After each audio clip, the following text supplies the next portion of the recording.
share a story from Karbala itself.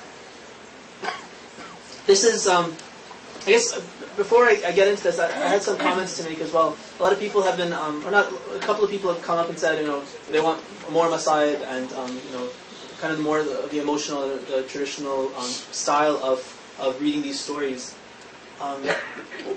Just as an observation, I feel like we are at a very critical point in our development, our cultural development as Muslims. Leading up to coming here, my wife and I were surfing the net and just seeing what kinds of things are available, what resources are available for different forms of commemoration. And alhamdulillah, I found that there are a lot of efforts being made by people coming up with English poetry, English nohas. Some are really good, some are not so good. But the efforts are really, it's good to see so many efforts. I found a couple of albums that are being produced and sold for nohas in English. And inshallah, I'm going to share one with you today. There are movies, there are films being produced, kind of music videos with noha, and then just different kind of formats that are being used. There's a good rap that I found. Right, there's a brother in Charleston named Ibrahim Mohsen. He's an Irani American, and he and his sister write incredible rap type poetry. Not with all the music behind it, but the rhythm of the poetry is very, very good, and the lyrics are very powerful.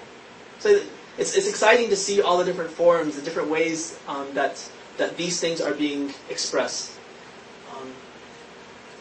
Ideally, you should be part of it. If you have some talent, if you have something that you can offer, then you should also do that.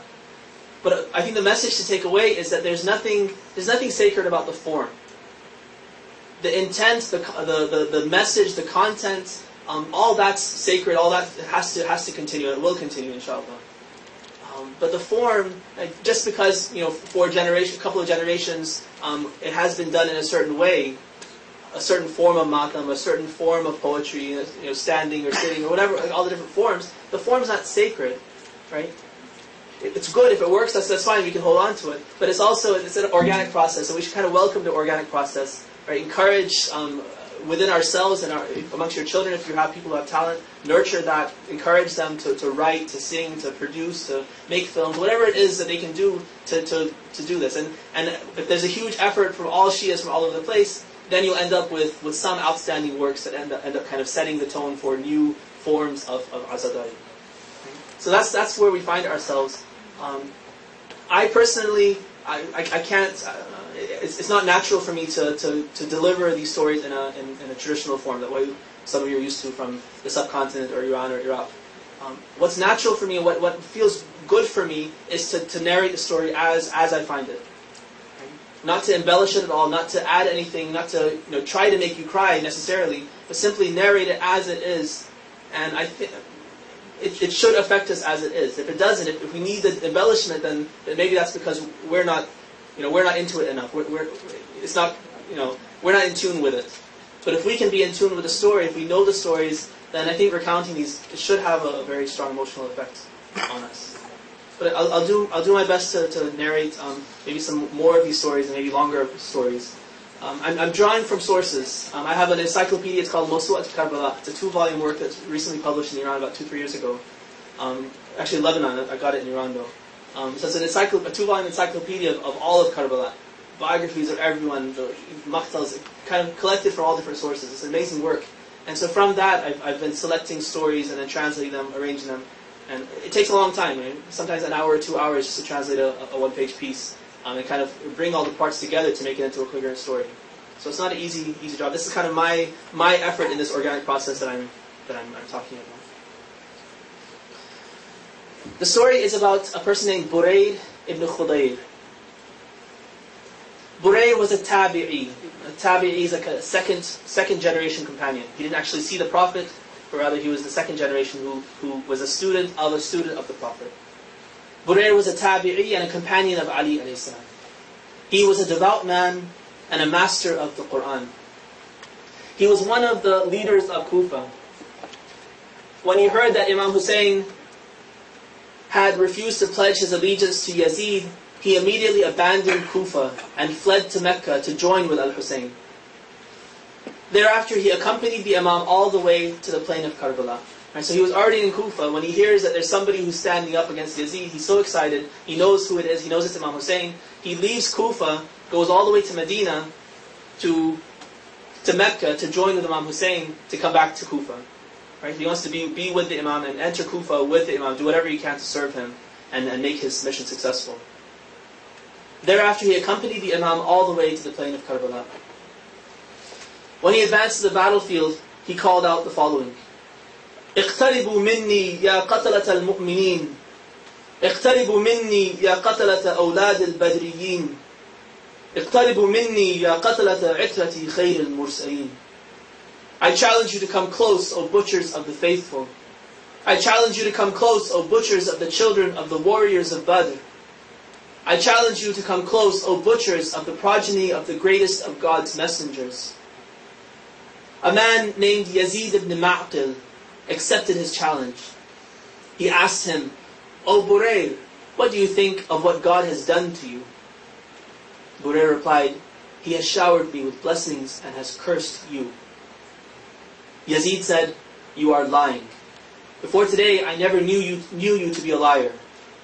Do you recall the day when we were walking together in the neighborhood of Bani Lawdhan in Kufa, when you said Muawiyah is misguided and that the rightly guided Imam is Ali ibn Abi Talib? Burayr said, Of course I do, and I declare that this is still my opinion. Yazid said that I declare that you are misguided, not Muawiyah. Burayr challenged him to a mubahala, a cursing competition. So they raised their hands to Allah and prayed that he curse the liar and kill him. They struck at each other with their swords. Burayr struck his head such that his skull cracked. Yazid sank to the ground with Burayr's sword still stuck in his head. As Burayr tried to pry it free, he was attacked by Radi ibn Munqidh, who grabbed Burayr by the neck. They wrestled on the ground, and Burayr was able to pin Radi, and he sat on his chest. Radi called for help. Ka'b ibn Jabir set out to attack Burayr. When Zuhair ibn Ubay called out to him, that is Burayr ibn Hudayr, the reciter of the Qur'an, the one who used to teach us the Qur'an in the Grand Mosque of Kufa. Ka'b ignored him and stabbed Burayr in the back. Burayr fell forward on top of Radi, at which Radi bit into his face and sunk his teeth into his nose.